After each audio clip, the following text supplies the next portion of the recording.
Greetings, fellow airsoft and entrepreneurial business nerds. I am James, your favorite full-time airsoft operations manager. I am the full-time manager of an airsoft field called True Aim, which is in the Sacramento area of California. Airsoft is my full-time thing. I don't have any other job except managing an airsoft field. If you're here because you were searching for like business-related stuff, you don't know what airsoft is, good. Your life is probably better without actually knowing what that is. What you need to understand is that I manage a very niche level business in Northern California, and I do it for a living. I do not have any other job.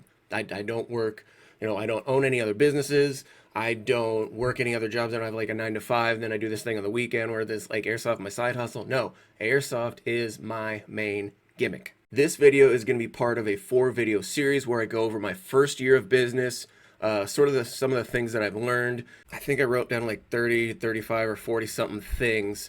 So I decided to do just sort of 5 at a time and cut out some of the ones that were kind of redundant. But there's no real like top 3, top 5. Like, no, dude, like this is a year's worth of business information that I'm going through. So there's no like, if you only learn one thing, like not really. This is just a bunch of really sort of important tidbits, I guess you could say, on what helped me in my first year and how that has transferred over now going into my second year, and sort of how I'm using past practices and way forward and all sorts of other cool terms. Let's get into it. A lot of the stuff I'm going to talk about isn't really industry specific, or if it is kind of industry specific, I will try to break it down so that it's relatable in a general business sense. This first one I'm going to open up with isn't necessarily business. It kind of is. It has its place in business. If you're a parent, this is gonna make sense to you. If you deal with people a lot, this is gonna make sense to you. Customers don't know what they want until you give it to them, and they don't always know what they don't want. I created a month, as I talked about in one of the last videos, I created a monthly mil-sim or military simulations game where all these kids have been coming up. It's like, oh, I want this more like, Tarkov, or like this first-person shooter game. Like, okay, cool. I have a monthly, an event every month that's Milsim Day that it's literally what you're talking about. No, it's too many rules. I don't want to go. What? Sometimes I'll put an event together and I'll just kind of sit back and go, dude, I know I would love this. I have no idea if anyone else is going to enjoy this. I stopped thinking that way because usually if it looks fun to me, pretty good chance that it's going to be fun for everyone involved. But that's because most of the time your customers don't know what they want. Sometimes they don't even know what they don't want.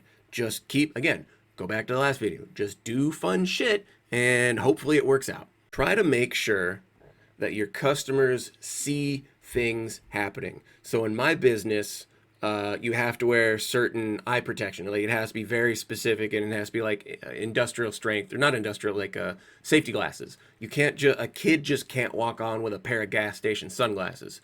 So when players start to walk out to be put on a team, I instruct my refs to specifically look at everyone's eyes and hunt those kids down that don't have the appropriate safety glasses, and they get pulled. I'm not quiet about it. I don't want to pull like, hey kid, hey, come here. Hey, you gotta go put, no.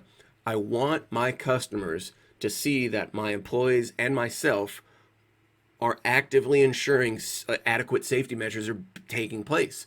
I want people to know when they come to my business, it's a safe environment, and we're going to know better than you how to keep you safe. From a marketing standpoint, I see this happen a lot, usually with folks that don't understand marketing or that don't want to take the time to learn social media.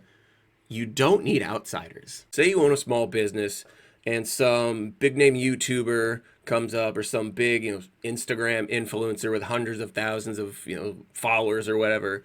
Like, hey, if you pay me $5,000 or $3,000, if you pay me X amount of thousands of dollars, or this exorbitant amount of money that you don't really have or want to spend, I'll come to your business and I'll do a bunch of social media pushes. Tell me to dick. Unless that individual has data that will directly correlate, like, hey, when I come to your field, for the next X amount of time, you get an increase in X amount of, customers. So let's say this person says, hey, I do this, this, and this, every time I go to someone's business like yours, for the next 3 months, they have always seen at least no smaller than a 15% revenue increase every month. Okay, that could be worth it depending on how much they want.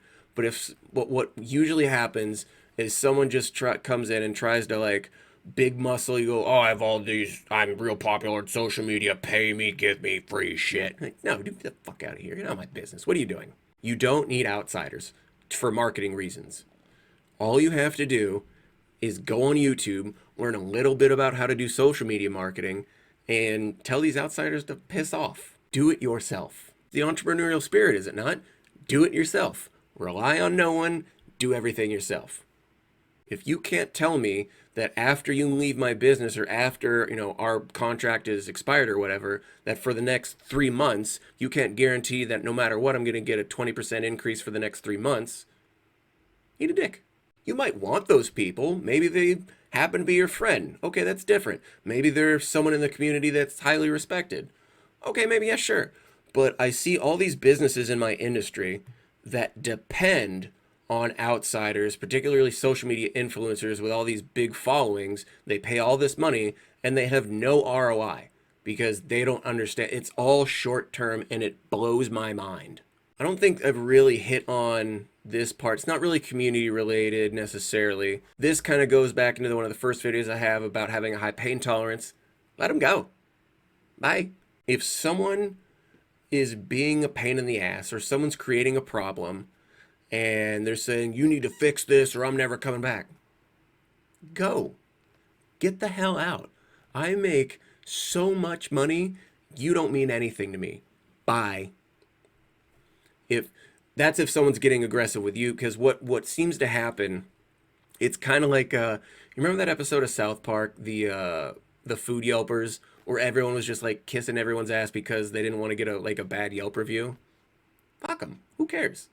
Let them go. If they're a problem, get them out of your business. And again, let customers see that you didn't back down and that this person that was a problem was immediately dealt with and kicked out of your business, so you can focus on the experiences of everyone else that is in there. Don't let one bad person spoil the experience of the rest of your customers. These are the people, these nice people that are having nice transactions with you that aren't being a pain in the ass. These are the ones that you want to keep.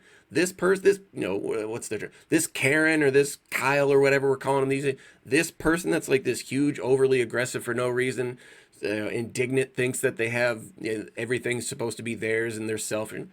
Get out. I don't need you. Bye-bye. But I see a lot of people sort of bend the knee to all these rude customers because they're worried that they'll lose money. If you're worried about making money, you're not offering enough to your customers. If you're only a one-trick pony, if you only have one or two things that you do, you're gonna go out of business at some point. It's just a matter of when. This is why I'm never afraid to take my guys out to lunch, or I'm not afraid to send them somewhere for a learning experience. So next month, I'm sending 2 of my employees, I've paid for them to go to an event. It's not kind of business related, I guess, but I was like, hey, you guys want to go to this? I'll pay for you to go. Okay. I'm making money. Again, remember the thing I was talking about with revenue? I make so much money from just premium rentals alone. I can pay for my guys to go here and do this thing, or to go here for this networking experience. Like, hey, go to this convention, get a feel for it, spend the day there. Here's some money to go to lunch. I'll pay your admission. Here's some lunch money or whatever. Go see if this would be worth having a booth in the future. I don't care. I make money. You know why I make money? I know what I'm doing. Caber, who the f*** are you, nerd?